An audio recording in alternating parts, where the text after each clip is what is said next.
নমস্কার। পুজো উপলক্ষে পুজোর সময়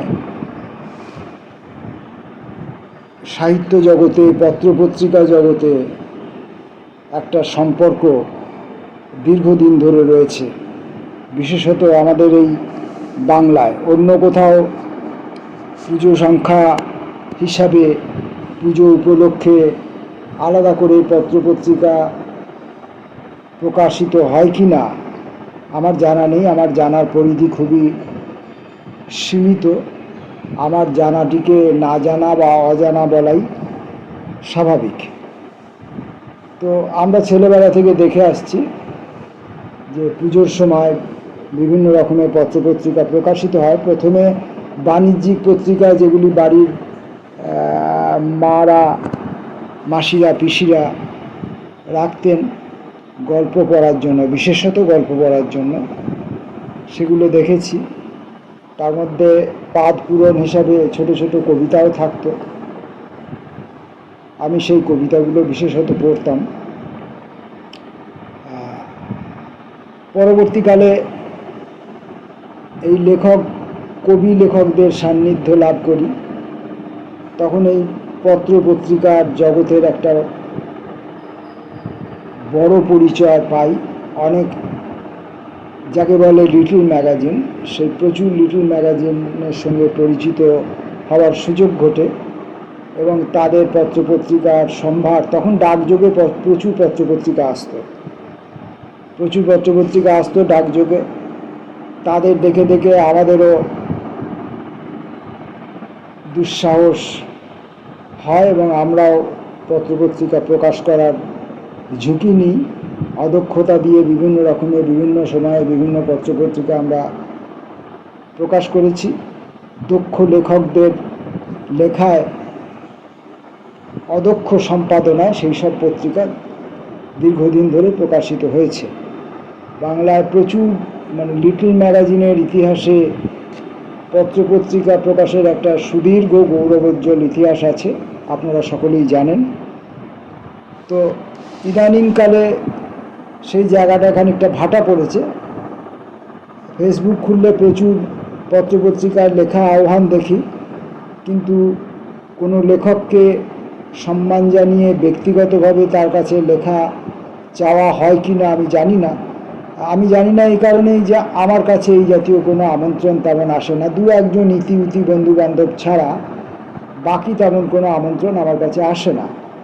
অথচ সেই যে পত্রপত্রিকাগুলির যে বিজ্ঞাপন, যেখানে পুজো সংখ্যার জন্য লেখা চাওয়া হচ্ছে, সেই বিজ্ঞাপনটি কিন্তু আমার ফেসবুক অ্যাকাউন্টকে ট্যাগ করে দেওয়া হয়। অথচ সম্পাদক নিজে একবার লেখককে ব্যক্তিগতভাবে লেখাটি পাঠাবার জন্য অনুরোধ করেন না। তো যাই হোক, আমি খুব একজন মূর্খ মানুষ, তাই মূর্খের একটু অহংকার থাকে, আর সেই অহংকার বশত আমি কোথাও নিজে যেচে লেখা পাঠাই না। ইতিহাসে এমন ঘটনা ঘটেছে, নিজে যেচে দু একবার লেখা পাঠালে সম্পাদকরা সেই লেখককে সস্তা মনে করেন। এটা হতে পারে। তো যাই হোক, এসব অপ্রিয় প্রসঙ্গ সকালবেলায় বলার কোনো মানে হয় না। আমি যেটা বলতে চাইছিলাম সেটা হচ্ছে যে পত্রপত্রিকা এই মুহূর্তে হাতের কাছে এসে আসার সংখ্যা কমে গেছে। সংগ্রহ করার সম্ভাবনাও খুব কম, সুযোগও খুব কম। বাণিজ্যিক পত্রপত্রিকা আমি জোগাড় করতেই পারি। তো বাণিজ্যিক পত্রপত্রিকা আমি তেমন খুব একটা পড়ি না, কারণ টাকা পয়সারও ব্যাপার আছে, আর টাকা পয়সা দিয়ে কিনে দীর্ঘ সময় ব্যয় করে সেখান থেকে বিশেষ কিছু প্রাপ্তিও ঘটে না।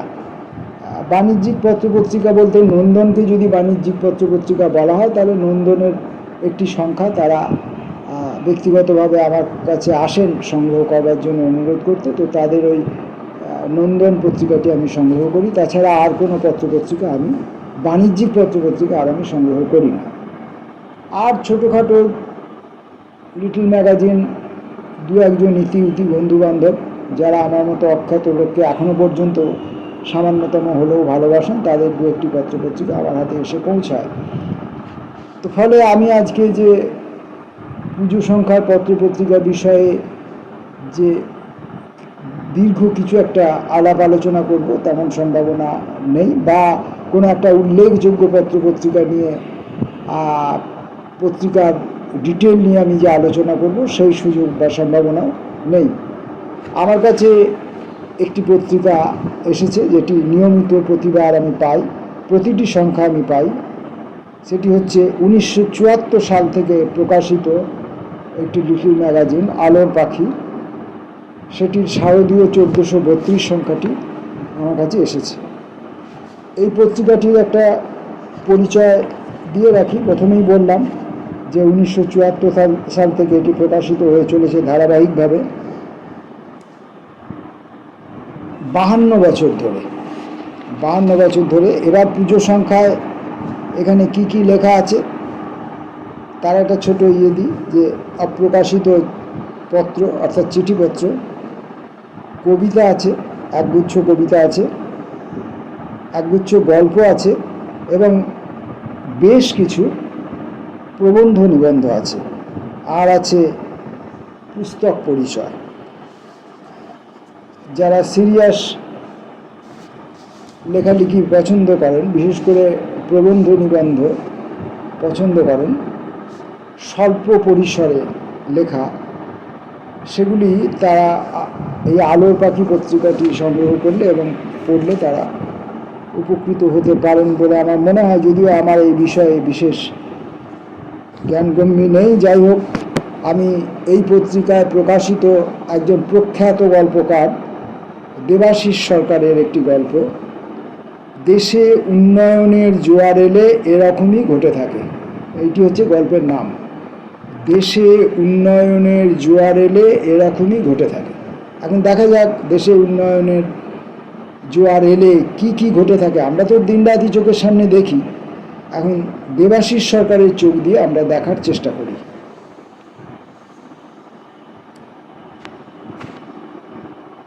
শ্রীলেখা ব্যালকনি থেকে তিমিরকে ডাকলো, এখানে এসে তোমার মেয়ের কাণ্ড দেখে যাও। দ্রষ্টব্য বিষয় যে মামুলি কিছু না, কণ্ঠস্বরে সে প্রতীতি থাকায় তিমির বাধ্য হলো টিভির নিউজ ছেড়ে উঠে আসতে।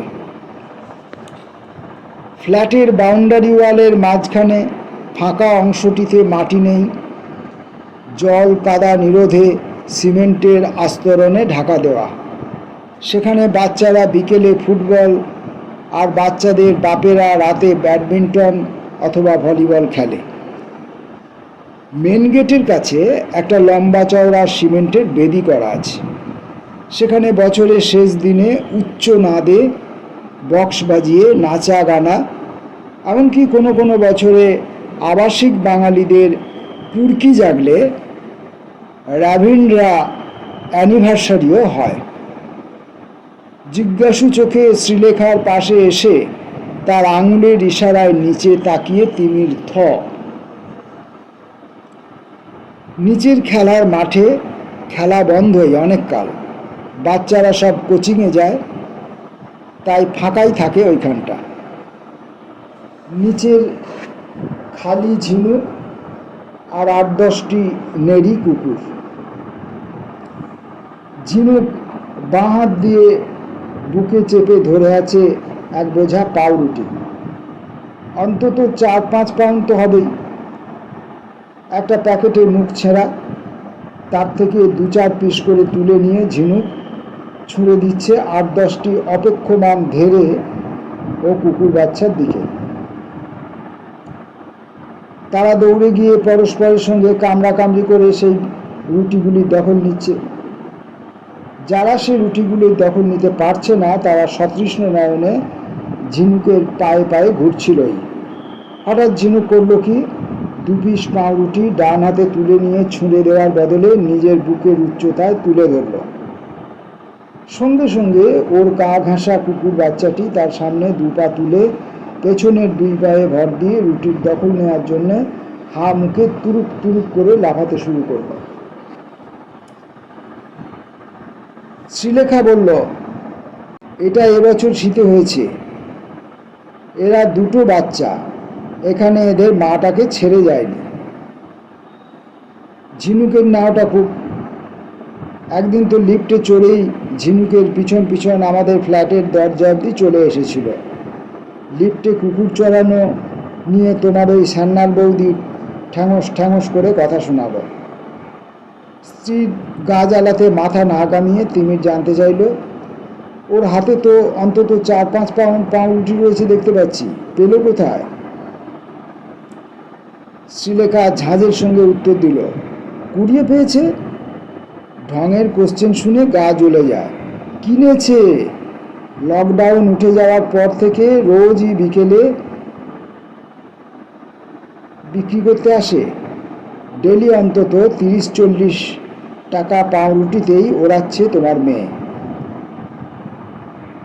আহা, নিজের রোজগারেই তো করছে। সকাল 9টা-10টা থেকেই তো ল্যাপটপের সামনে বসে থাকছে টানা 7-8 ঘন্টা। বিকেলে মাত্র 1-2 ঘন্টা বিশ্রাম পায় বেচারি। আবার তো সন্ধ্যা 7টা থেকে রাত 10টা অবধি খাটনি। এই একটা ছাড়া তো কোনো রিক্রিয়েশনও নেই। ওই সামান্য টাকা যদি কুকুরগুলোকে খাওয়াতে খরচা করেই তো করুক না। স্ট্রিট ডগ নিয়ে ওর পাগলামি তো নার্সারিতে পড়ার সময় থেকেই, মনে নেই? বাহ, তা আবার মনে না থাকে? সেই গাড়ি চাপা পড়া কুকুরটা তো মোড়ে ভূত তখনই। এখন আবার অন্য একটা গাড়ি চাপা পড়া কুকুরকে রাস্তার মোড় থেকে এবার ধরে এনে গ্যারেজের কোনায় রেখেছে, জানো? তার নাকি চিকিৎসা করাবে। আজকে উঠে তুমি বললে, সে কি, তাহলে ওর ওই 12 ঘন্টার ওয়ার্ক ফ্রম হোম নামের ঢপের খাটুনির কি হবে? কে ডাক্তার নিয়ে আসবে? আমার পক্ষে সম্ভব নয় এ সমস্ত। তোমাকে কিছুই করতে হবে না। একটা এনজিওর সঙ্গে ফোনে কথা হয়েছে, তারা ডাক্তার বদ্যি সব করাবে। আজ ডাক্তার আসবে। তোমার গুণধর মেয়ে নাকি শুধু কুকুরটার খাওয়া আর সেবা শুশ্রূষার দায়িত্বটা নিয়েছে। গুণধর না, ওটা গুণবতী হবে। ফ্লোতে বাধা পড়ায় শ্রীলেখা দাঁত কিরমির করে বলে উঠল, সবসময় মাস্টারি করো না তো। আমি পারবো না তোমার মতো শুদ্ধ বাংলাতে কথা বলতে। জ্বলছি নিজের জ্বালায়।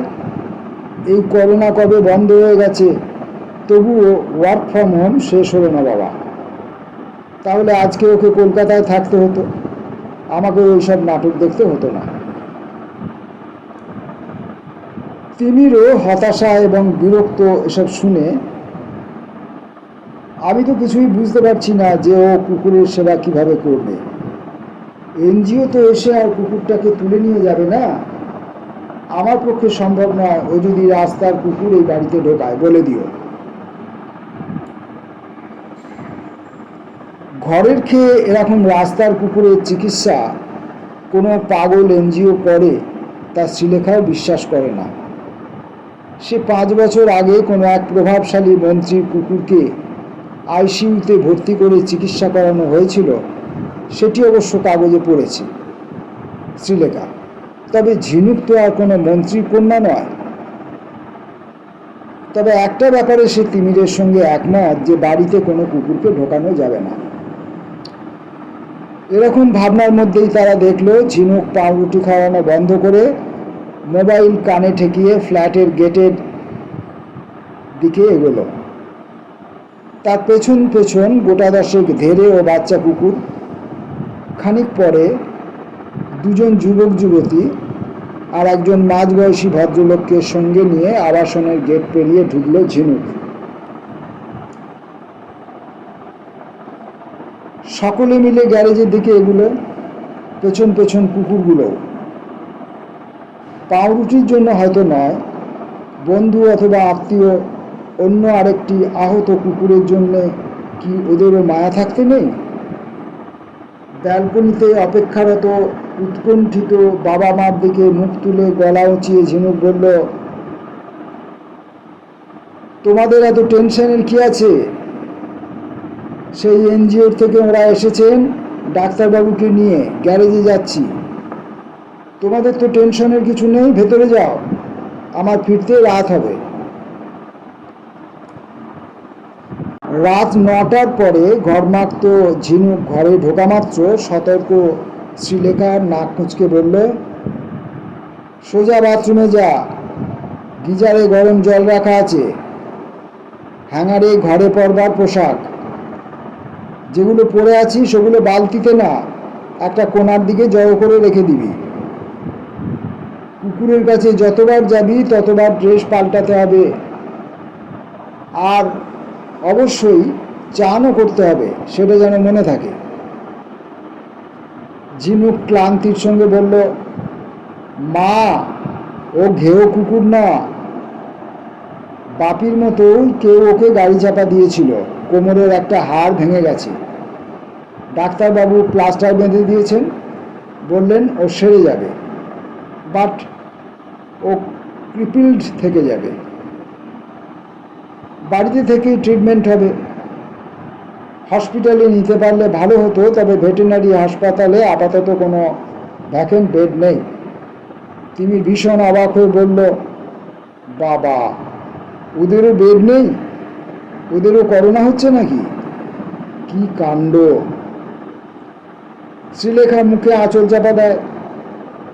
বাবার ইনহিউম্যান অ্যাটিটিউডে ব্যথিত ঝিনুক বলে, মা, আমি ওয়াশরুমে যাচ্ছি।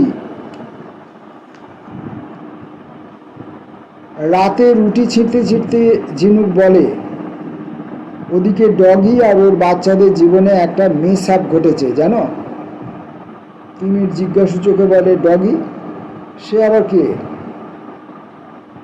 তিমিরের এই প্রশ্নে মেয়ের রাগত দুই চোখকে শান্ত করার অভিলাষে শ্রীলেখা গলায় ঝংকার এনে ধমকের সঙ্গে জানায় যে ডগি হচ্ছে ওই মাদি কুকুরটার নাম, তার দুটো বাচ্চাকে একটু আলাদা করে বেশি বেশি পাউরুটি খাওয়ায় ঝিনুক।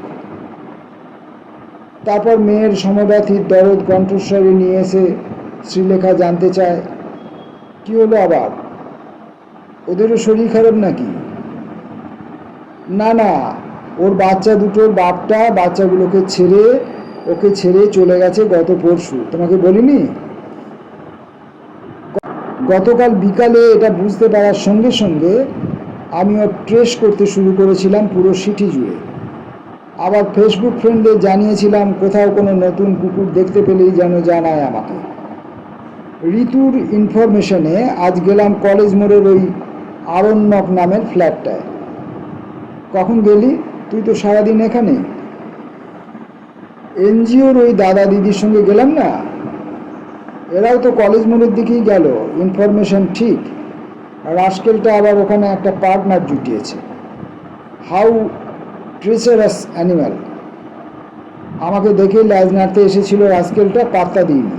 এদিকে দুটো বাচ্চাকে ফেলে ওখানে আবার একটা ফিমেল পার্টনার জুটিয়েছে। তিমির গভীর মুখে চট করে এক টুকরো কাঁচা লঙ্কায় কামড় দিয়ে হাসি চাপে। দুপুর থেকেই মেয়ে তার সঙ্গে কথা বলছে না, ডগিকে চিনতে পারেনি বলে। এখন যদি হেসে ফেলে তাহলে তো রাতের খাবার ফেলে উঠে যাবে মেয়ে। শ্রীলেখা বলে, কুকুরের আবার বউ বাচ্চা, তুই জানবি কি করে যে কে কার বাবা আর কে কার বউ? বারে, বাচ্চাগুলো যখন হাঁটতে শিখলো তখন থেকে তো ওরা চারজনে একসঙ্গেই থাকলো। রাতেও তো পাশাপাশি গা ঘেঁষাঘেঁষি করেই ঘুমাতো চারজনে। নিজের বাচ্চা না হলে কোনো মেল বা ফিমেল ডগ এসব অ্যালাউ করবে না। তাছাড়া ওদের গায়ের কালার তো একেবারে ওই মেল ডগটার জেরক্স কপি। যাকে এখন চিন্তা হয়, এই ডগই কি করে একা একা দুটো বাচ্চার খাবার জোগাড় করে। এদিকে আমার কোম্পানি তো হিন্ট দিয়েছে সেদিন, সিচুয়েশন তো নর্মালি হয়ে গেছে, এবার কলকাতায় ফিরতে হবে। এরপর ওদের কে দেখবে? তোমরা যে দেখবে না সেটা তো বুঝতে পারছি বেশ ভালোভাবেই। এদিকে যা গরম পড়েছে, বাচ্চাগুলোর কি কষ্ট বলো তো। এই আদিক্ষেতা তিমিরের সহ্য হয় না। মেয়ে বিটেক পাশ করেছে 2 বছর, চাকরি করছে একটা বহুজাতিক সংস্থায়, বিয়ের বয়স হতে চলল। এখন এসব কথাবার্তা তো ন্যাকামোর সামিল। বেজার মুখ শ্রীলেখা বলে, ছোট থেকে সংসারের কোনো আজ গায়ে লাগতে দেয়নি, তাই কত ধানে কত চাল বুঝিস না, ফুকি সেজে থাকিস। 24 বছর হয়ে গেল তোর, আমার 24 বছর বয়সে তোর জন্ম হয়ে গেছিল। পরিস্থিতি ভারী হয়ে ওঠে, রাতের খাওয়াটা মাটি করে কেন? তাই তিমির তাড়াতাড়ি উঠে গিয়ে মেয়ের পছন্দের মিউজিক চ্যানেল চালিয়ে স্ত্রীকে বলল, গান শোনো তো, অনেকদিন আমাদের বাড়িতে কোনো গান বাজানো হয় না। পরিস্থিতি তখনকার মতো চাপা দেওয়া গেল বটে, তবে তখন তিমির বা শ্রীলেখা কেউ আঁচ করতে পারেনি কুকুরকে নিয়ে মেয়ের এই আদিক্ষেতাটা কি সাংঘাতিক মোড় নেবে। জানতে হলে আপনাদের অপেক্ষা করতে হবে আরও 2-3টে এপিসোড অবধি।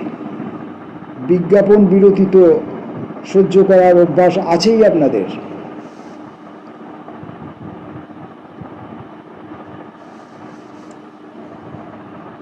সে একদিন গেছে বটে। সরকারি প্ররোচনায় তখন মানুষ মানুষের সঙ্গে মুখোমুখি দাঁড়িয়ে বলতে ভয় পেত। পার্লামেন্টের এমপিদেরও তো প্রাণের ভয় আছে। বিরোধী পক্ষের এমপিগুলো পার্লামেন্টে যায়নি, মাস গেলে 3 লাখ টাকা বেতনটা তো গ্যারান্টেড। তাছাড়া 2/3 এমপিরই 100 কোটির উপর টাকার সম্পত্তি। সরকার সেই সুযোগে গুরুত্বপূর্ণ বিভিন্ন সরকারি সংস্থাগুলির আংশিক প্রাইভেটাইজেশনের বিল নির্বিবাদে পাশ করিয়ে নিল। মৃত্যু সংশয় তো এই উদ্দেশ্যেই ছড়ানো হয়েছিল। বাসে ট্রেনে চাপা বন্ধ, রেস্টুরেন্টে গিয়ে খাওয়া বন্ধ, গোটা শহর জুড়ে একটা দম চাপা নৈঃশব্দ। ধীরে সুস্থে একটু একটু করে অন্ধকার কাটতে লাগলো। তবুও প্রথম প্রথম সকলেরই ভয় বা দ্বিধা ছিলই।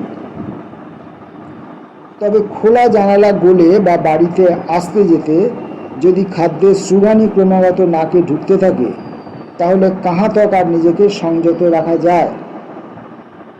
তিমিরের প্রস্তাবে তাই লাফিয়ে উঠেছিল শ্রীলেখা। হ্যাঁ হ্যাঁ, বছরখানেকের বেশি তো হয়ে গেল। তোমার ওই দোকানের মোগলাই বা ধোসা তো শুধু এই ফ্ল্যাটে না, পাড়ার প্রত্যেকটি লোকই খাচ্ছে।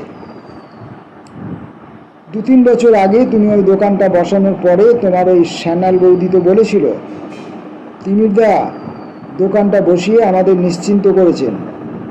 সমস্ত রেস্টুরেন্টই তো বন্ধ হয়ে গেছিল বাবা। তারপরে বিশ্রী একটা একটা করে সবই খুলেছে। মাঝখান থেকে তোমার দৌলতে আমাদের দুয়ারে রেস্টুরেন্ট হয়ে গেল। দুয়ারে রেস্টুরেন্ট। আমি দোকান বসিয়েছি, দেখলাম তুমিও বললে তোমার দোকান। আমাদের কাজের মাসি তো তোমার সামনেই বলেছিল আমাকে ওর ছেলে ভবতোষের ব্যাপারে। এর মধ্যেই ভুলে গেছ? ওই দোকানটি তো তোমার পারমিশনেই। শোনো, তোমাকে আর একবার মনে করিয়ে দিই, ওই শ্যানাল বৌদি বা তোমাদের লেডিস ক্লাবে আবার যেদিন এ প্রসঙ্গ উঠবে, ওদের মনে করিয়ে দেবে যে ওটা আমার পারমিশনে বসানো হয়নি। আমার আহ্বানে ফ্ল্যাটের কমিটির মিটিংয়ে ঠিক হয়েছে।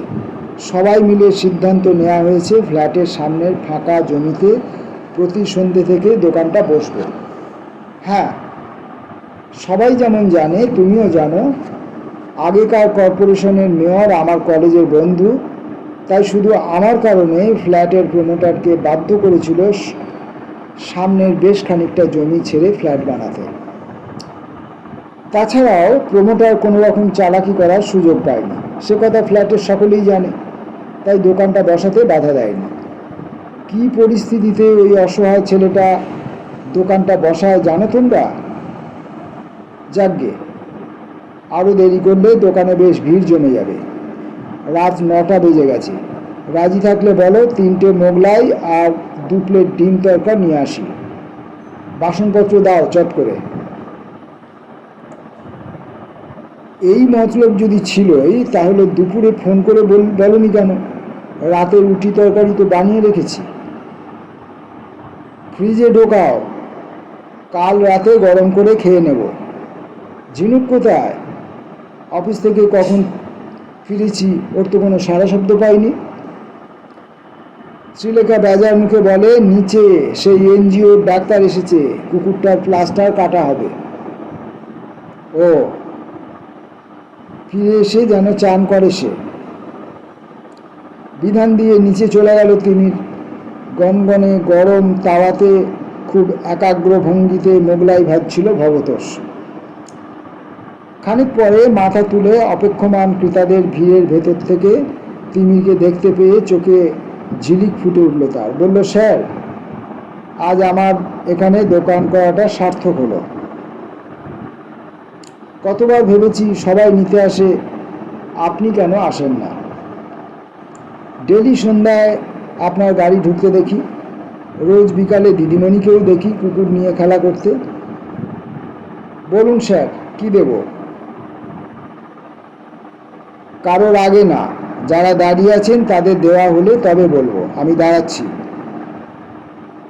ভবতোষের মুখে যেন স্বস্তি খেলে গেল একটু। খুন্তি চালাতে চালাতে কি যেন ভাবছিল।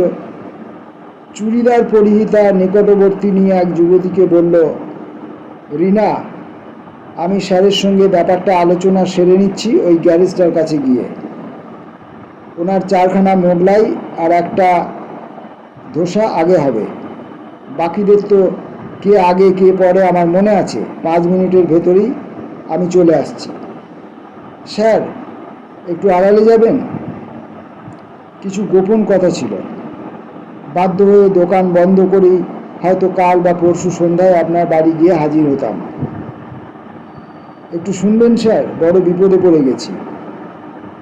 দিল্লিতে তো আর এমনিতেই অপেক্ষমান ক্রেতাদের চাহিদা মেটাতে অবধি তো দাঁড়িয়ে থাকতেই হতো। শুনেই নেওয়া যাক কি সমস্যায় পড়েছে লোকটা। এই ভেবে আবাসনের মেন গেট খুলল তিমির। স্যারের সঙ্গে ঢুকছে, তাই গেটকিপার কোনো প্রশ্ন করল না। দরকার ছিল একটু নিভৃতির, তাই গেট পেরিয়ে গ্যারেজের থেকে সামান্য এগিয়ে গিয়ে ভবতোষের কাছে দাঁড়িয়ে তিমির নির্দেশ দিল, বলো এবার, তোমার তাড়া আছে, আমারও। আর একটু এগুলে ওরা দেখতে পেত ঝিনুক আর একটি যুবক উবু হয়ে বসে একটি কুকুরকে গ্যারেজের মেঝেতে শুইয়ে চেপে ধরে আছে, আর একটা বড়সড় কাঁচি দিয়ে কুকুরটির কোমরের প্লাস্টার কাটছে আর এক ভদ্রলোক। সংকোচের সঙ্গে ভবতোষ বলল, হ্যাঁ স্যার, বেশি সময় নেব না। আপনার আশীর্বাদে দোকানটা বছর 2 হলো বেশ জমেই উঠেছে। মোগলাই, ধোসা আর রোল মিলিয়ে ডেলি অন্তত 250-300 পিস কাটতে হচ্ছে।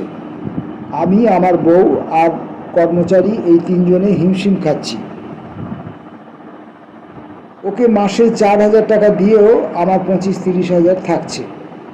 দিল্লির হোটেলে সারা দিন রাত খেটেও 20,000 থাকতো না। আপনার কাছে গোপন করলে পাপ হবে। আপনার দয়াতেই এই দোকান। তিমির বাধা দিয়ে বলল, গোপন কথাটি বলো এবার। হ্যাঁ স্যার, হোটেলে আর কাজ করতে যাব না এরকম ভাবতে শুরু করেছিলাম। এমন সময় বিনা মেঘে বজ্রপাত।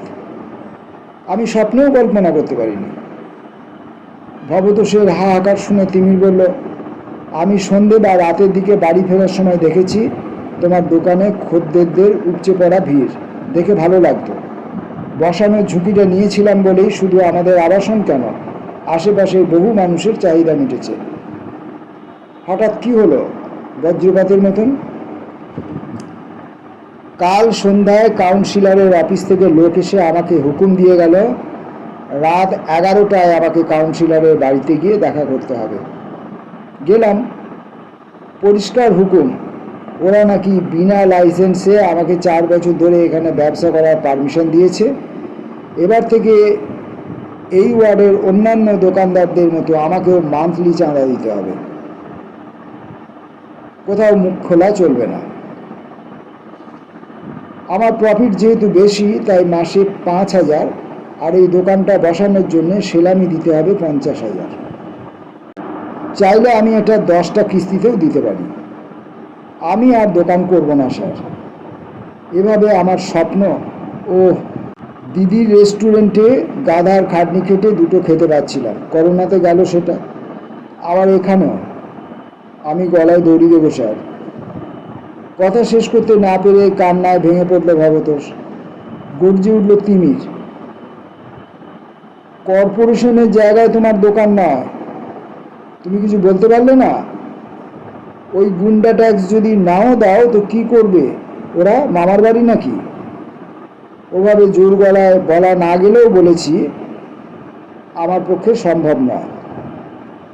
হ্যাঁ, তাতে কি বললো ওরা? দোকানে ভেজাল আর বাসি খাবার খাওয়ানো হচ্ছে রব তুলে পাবলিক, পরপর কদিন আমার দোকান ভাঙচুর করবে। মাসখানেক বাদে কোনো বেকার ছেলে এসে নতুন দোকান বসাবে এখানে। থানা পুলিশ করে কিছু লাভ হবে না, পাবলিক খেপে গেলে তার এগেনস্টে পুলিশ যাবে না। আমি কি করব স্যার? 10 বছর ধরে সকাল থেকে রাত 12টা পর্যন্ত দিল্লিতে গায়ে গতরে খেটেছি। তিল তিল করে জমানো টাকাগুলো ভেঙে এই দোকানটার জন্য ঠেলা গাড়ি এসব কিনেছিলাম। ওগুলো বিক্রি করলে তো 5,000 টাকাও পাবো না। এরপর তো আমাকে ভিক্ষে করতে হবে স্যার। হঠাৎ করে তোমার উপরে কোপ কেন? তুমি কি তোমাদের পাড়ার অ্যান্টিপার্টি করো? তুমি কি অনুপ্রেরণায় পরোয়া করো না? ভবতোষ যা বলল তাতে নাকি এই শহরের প্রত্যেকটি দোকানদারই অনুপ্রেরণা প্রার্থী। রাজ্য জুড়ে যে উন্নয়নের জোয়ার এসেছে তাতে প্রত্যেকেরই সামিল। তাই তাদের নিজেদের এলাকায় নিজস্ব কাউন্সিলরের অফিসে এই মাসিক কিস্তি পৌঁছে দিতে আসে। শান্তি শৃঙ্খলা যে বজায় আছে তা কি এমনি এমনি? কাউন্সিলরের অফিস সজাগ আছে বলেই তো। বাসি খাবার নাকি ভেজাল মেশানো তা নিয়ে কেউ নাক গলায় না। এমনকি খাবারের দাম একটু বেশি হলেও কেউ ঝামেলা করে না।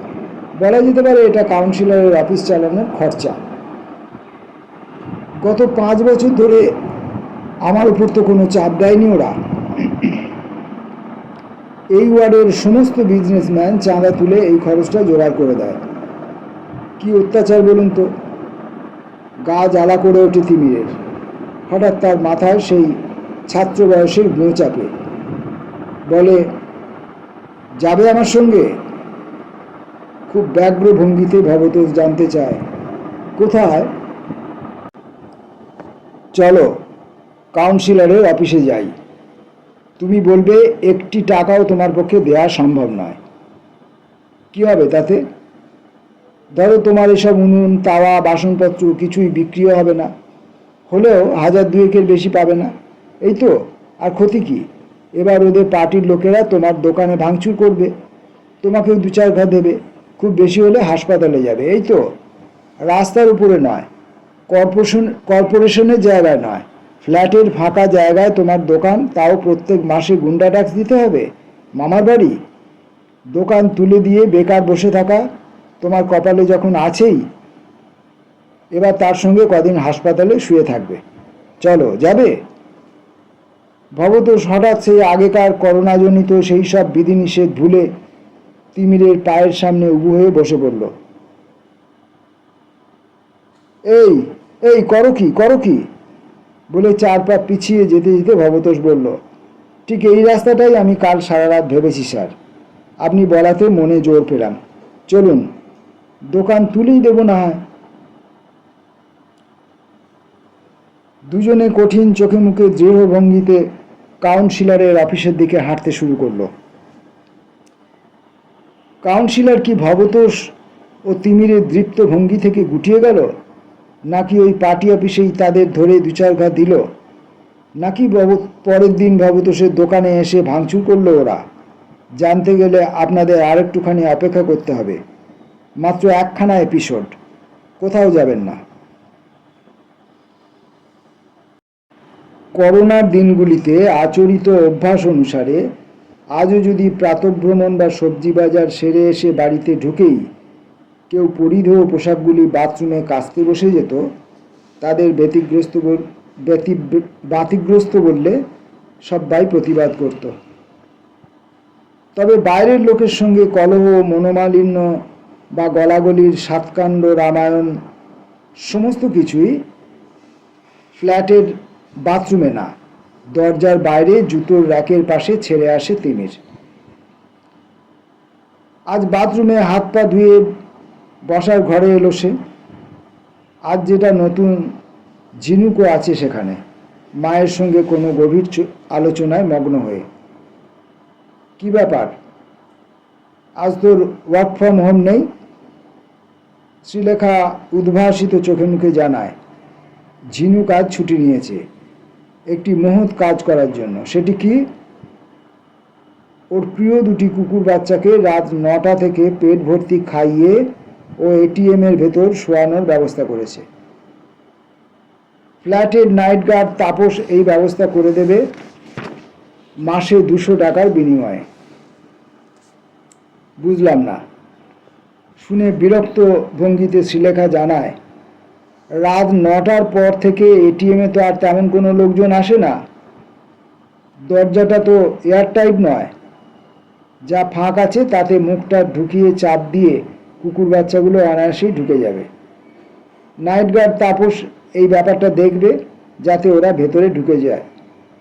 ঝিনুক তো রইলই, রোজ রাতে গিয়ে একবার করে চেক করে আসবে। এই আদিক্ষেতা আর সহ্য হলো না তিমিরের, বিশেষ করে খানিক আগের ওই হুমকির পর।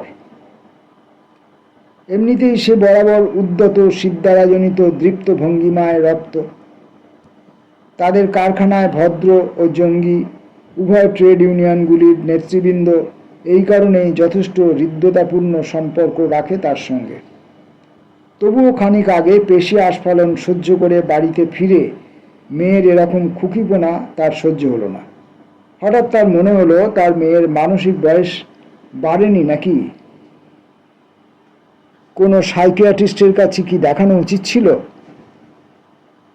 তেতে উঠে সে বলল, কেন? এ তো বাপের জন্মে শুনিনি। আদানি আম্বানির ঘরে হয় কিনা জানি না, কুকুরদের এসিতে শুতে হবে? এতই যদি ঢং তো নিজের বিছানায় নিয়ে এসে শুলেই তো পারে। তাছাড়া ওগুলো তো আর বাচ্চা নয়, রীতিমতো ধেড়ে কুকুর সব। ডিসগাস্টিং। ঘরের ভেতর নৈশব্দ ছড়িয়ে পড়ে। ঝিনুক আর্তগলায় জানায়, বাপি ওরা ধেড়ে নয়, জাস্ট 8 months এজ ওদের কেউ দেখার নেই আর। ওদের শয়তানি মাটা আজ বিকেলে ওদের ছেড়ে চলে গেছে। ওহ, অ্যানিম্যাল ওয়ার্ল্ড কি হার্টলেস। এনজিওতে ফোন করলাম, ওরা বলল ওদের সে ইনফ্রাস্ট্রাকচার নেই। এখন এই অরফ্যান বাচ্চাগুলোকে কে দেখবে? কে দেখবে সে মাথা ব্যথা নেই তিমিরের। তবে তাকে আগ্রহী করলো এদের জন্মদাত্রী অন্তর্ধানের বিষয়টি। সে জানতে চাইল, ওদের মাটা কি যেন নাম ছিল তার? হ্যাঁ, ডুগি ডুগি। সেই ডগিটি গেল কোথায়?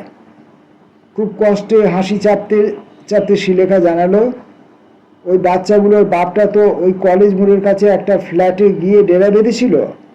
সেখানে কি ফিল করেছে কে জানে, আজ দুপুরে এসে ডগিকে নিয়ে গেছে। এখানে ওরা আর আসবে না। ঝিনুক বলল, আমাদের গার্ড তাপস আঙ্কেল তো ওই মেল ডগটাকে চেনেন। ওই শয়তানি ডগিটা আজ দুপুরে হ্যাঁ হ্যাঁ করতে করতে মেন রোড ধরে ওই মেল ডগটার পেছন পেছন যাচ্ছে, ও দেখেছে। আমি একটু আগে ওই ফ্ল্যাটে ওদের কাছে গেছিলাম, আমাকে দেখে ল্যাজ নাড়ল। বোঝালাম কত করে, বাট ব্যাস, ও আসবে না। How painful. এখন এই বাচ্চাগুলো একা একা রাত কাটাবে কি করে? এটিএমটা তো ফ্রি ফর এভরিওয়ান, যে কেউ ঢুকতে পারে। ওদেরকে বুঝিয়ে দিয়েছি মেশিনটা উল্টো দিকের কর্নারটায় ওরা রাতে শোবে। প্রথম প্রথম তাপস আঙ্কেল ওদের ধরে ওই কর্নারটায় শুয়ে দেবে, ব্যাস ওরা হ্যাবিচুয়েটেড হয়ে যাবে। গজগজ করতে করতে তিমির বলল, তারপর ওদের হাগা মাথাগুলো কি হবে? ওহ বাপি, কুকুররা কখনো ওই টাইলস বসানো মেঝেতে বা লাইটের উপর ওসব করে না। দেখুনি স্ট্রিট ডগরা সব ঝোপঝাড় খুঁজে নিয়ে ওসব করে। আর বাই চান্স যদি করেও ফেলে কোনো দিন, তাহলে তাপস আঙ্কেল পরিষ্কার করে দেবে। তোমরা চেঁচামেচি করবে বলে বলিনি। টু না 300 পার মান্থ, 2 না 300 পার মান্থ নেবে to monitor everything about those orphans. গ্যারেজে উন্ডেড কুকুর রাখছিস, আমার মুখ চেয়ে ফ্ল্যাটের কেউ কিছু বলে না। তবে এটিএমটা তো ফ্ল্যাটের নয়, ওটা পাড়ার লোকের। এটিএমে কুকুর ঢোকালে যদি ঝামেলা পাড়ার লোকে। শ্রীলেখা মেয়ের সাফাই গাইল, তুমি তো বটেই, আমিও অনেক জায়গায় এটিএমে টাকা তুলেছি। কোনো এটিএমের ভেতর যদি কুকুর বাচ্চা গুটিসুটি মেরে শুয়ে ঘুমোয়, কার গাত্র জ্বালা হবে বলো তো? কেউ মাথায় ঘামাবে না। মাসে 300-400 করে টাকা মেয়েটা দুবেলা অবলা প্রাণীকে দিতে চাইছে, প্রশংসা করবে না? ঠিকই তো। চারপাশে তো শুধু কৌশল আর জোর করে কেড়ে নিয়ে নিজের ঝুলি ভরার প্রতিযোগিতা। মেয়ে মেন্টালি ম্যাচিওর নাই বা হলো? চুপ করে গেল তিমির। সে কি জানতো মানুষের দুর্বলতার সুযোগ নিয়ে তার উত্তম প্রতিরক্ষার ফাঁক গলে তার শয্যাগৃহে প্রবেশ করে কালনাগিনী? কিন্তু সে গল্প পরে, একটু অপেক্ষা করুন।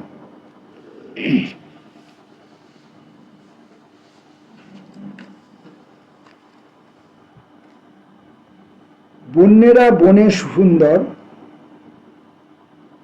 কুকুর যদিও বন্য নয়, তবে এটিএমে কি তাদের ঠাঁই হতে পারে? কুকুরগুলির হয়তো এ নিয়ে বিশেষ মাথা ব্যথা হয়নি। বেশ কিছু কিছু মানুষের কাছে বিসদৃশ্য লাগতেই পারে। সাত সকালে ফ্যাক্টরি যাওয়ার পথে তার গাড়ি আটকে এটিএমের ভেতর কুকুরদের ইস্যু নিয়ে তাকে হেনস্থ করার চেষ্টা হবে ভাবতে পারেনি তিমির। 2 কি 3 দিন পরের ঘটনা। গেটের বাইরে অপেক্ষমান গাড়িতে চেপে মেন রাস্তায় ওঠা মাত্র কোথা থেকে জোনাচারেক লোক এসে গাড়ি আটকালো। এটিএমের ভেতর খ্যাপা কুকুর পুষছেন, গোটা এলাকাতে জলাতঙ্ক ছড়াতে চাইছেন নাকি? চলুন মোড়ের এই নার্সিংহোমটায়।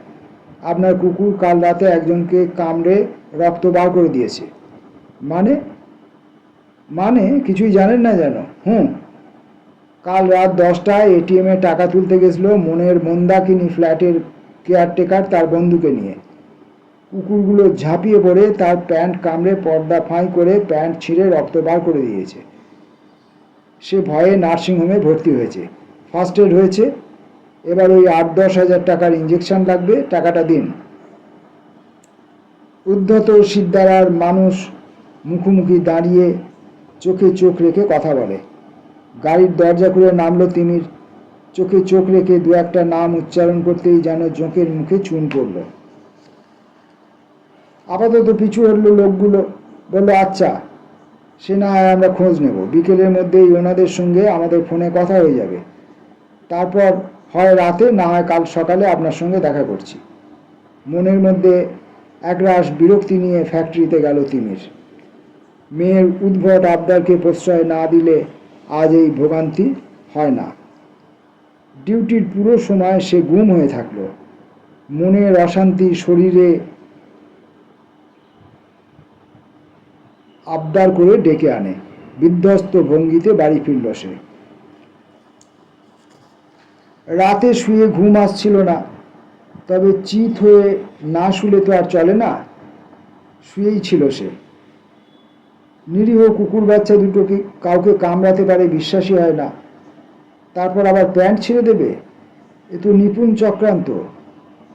খোঁজ নেওয়া হয়ে গেছে, ঝিনুকের প্রশ্রয়ে কুকুর বাচ্চা দুটি এটিএমে থাকছে।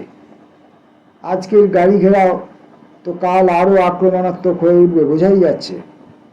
এপাশ ওপাশ করতে থাকে তিমির।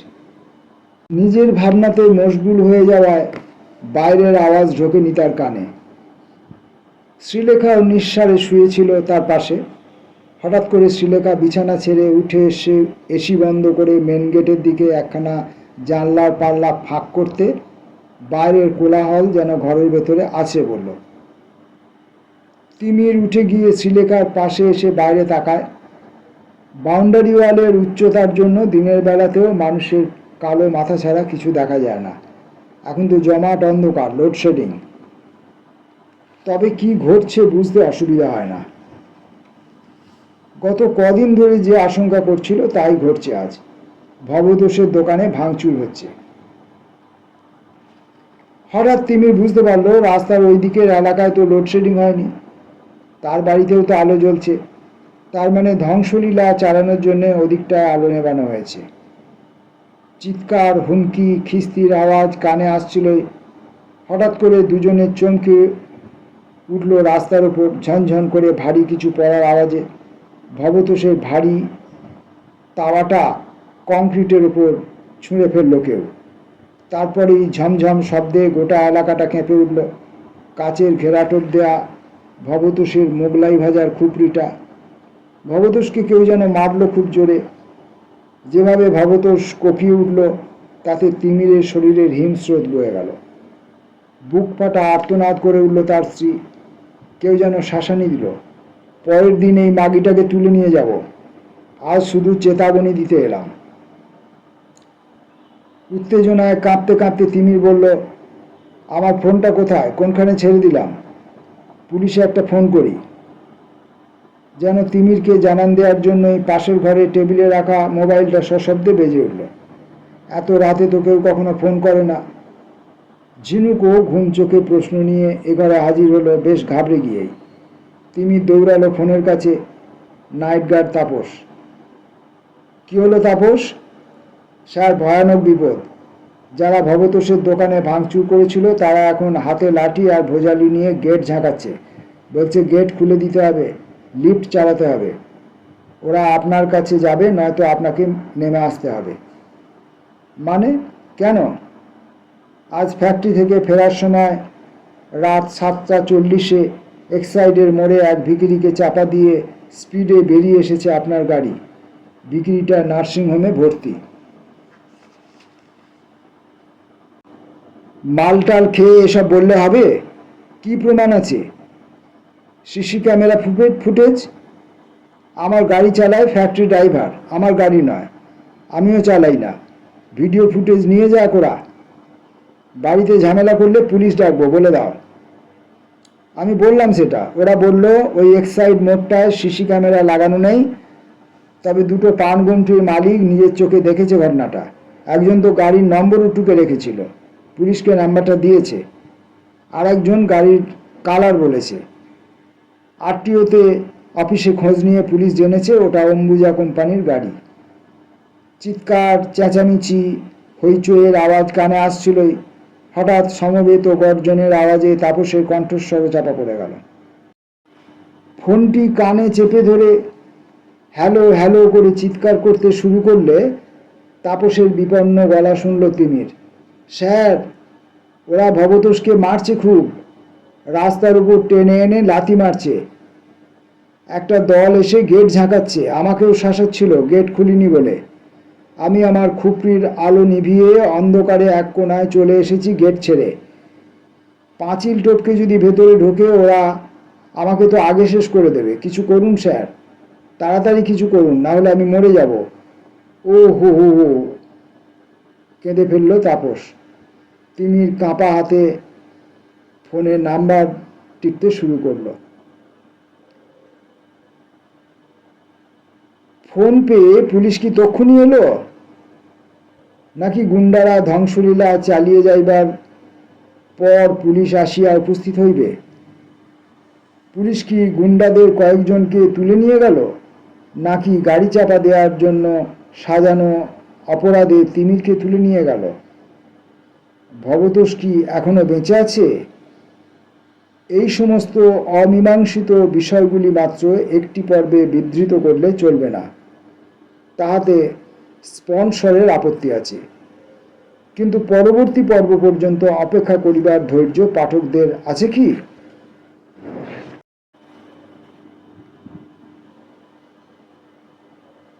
একটু ঝুঁকি নিয়েই দেবাশিস সরকারের এই গল্পটি আমি পড়তে শুরু করেছিলাম। একবারে প্রথম পার্টেই আমি ভিডিও করেছি। তাতে সমস্যা হয়েছে যে দেবাশিস একজন ভিন্ন মাত্রার লেখক, তার গদ্য ভাষা ভিন্ন ধরনের, তার গল্প বলার পরিবেশনের স্টাইল অন্য রকমের। আমরা সাধারণভাবে যে সমস্ত প্রথাসিদ্ধ গল্প পাঠ করি তার ভাষা, তার বলার ধরন, তার টেকনিক যেরকম সেরকমের নয়। ফলে প্রতি পদে পাঠককে একটু হোঁচট খেতে হয় এবং পাঠককে তার একটু মেধা খরচ করতে হয়। যেটা এই ভিডিও চলাকালীন সেই মেধা খরচ করার অবকাশটা থাকে না। ফলে বারবার আমি হোঁচট খেয়েছি এবং কিছু মুদ্রণ প্রমাদও থাকায় পড়ার সময় কিছু অসুবিধার সম্মুখীন হয়েছি। কিছু শব্দ সম্ভবত মুদ্রণ প্রমাদজনিত কারণে আমাকে কিছু শব্দ নিজের মতো করে পড়ে নিতে হয়েছে এবং ইত্যাদি বিভিন্ন ত্রুটি আমার এই পাঠের মধ্যে রয়েছে, যার জন্য আমি লেখকের কাছে ক্ষমা প্রার্থনা করে রাখি। কারণ দেবাশিসের মতো একজন বড় লেখক, তার মতো এমন একজন সিরিয়াস সচেতন লেখক, সমাজ সচেতন লেখক এবং সময় সচেতন লেখক এই সময়ে খুবই দুর্লভ। এবং তিনি যেভাবে সাম্প্রতিক সময়টির অপারেশন করেছেন দক্ষতার সঙ্গে এবং বিশেষত সাহসের সঙ্গে, সেটা কিন্তু ইদানিংকারের লেখকদের মধ্যে খুব একটা দেখা যায় না। এই কারণেই দেবাশিসের অতিরিক্ত ধন্যবাদ প্রাপ্য হয়। কিন্তু যেহেতু আমি গল্পটি হয়তো ঠিকঠাক মতো পাঠ করতে পারলাম না, তথাপি আমি গল্পটা পড়লাম। গল্পটা দক্ষতা নিয়েই আমি যেভাবে গল্পটি পাঠ করলাম, সেটা শোনার পর পাঠকদের কারু যদি দেবাশিসের গল্প পাঠ করার আগ্রহ হয়, তাহলে তারা এই পত্রিকাটি বা অন্যান্য পত্রিকায় দেবাশিসের যে সমস্ত গল্প প্রকাশিত হয় সেগুলো তারা পড়তে উৎসাহী হবেন আশা করছি। বা দেবাশিস সরকারের যে সমস্ত গল্পের বই ইতিমধ্যে প্রকাশিত হয়েছে সেগুলোও তারা অনুসন্ধান করবেন বলে আমার বিশ্বাস। এইটুকু বিশ্বাস নিয়ে এবং আমার সমস্ত অদক্ষতার জন্য ক্ষমা চেয়ে আজকের মতো দেবাশিস সরকারের গল্প পাঠের এই সাহসী অভিযান পর্বটি এখানেই শেষ করছি। নমস্কার।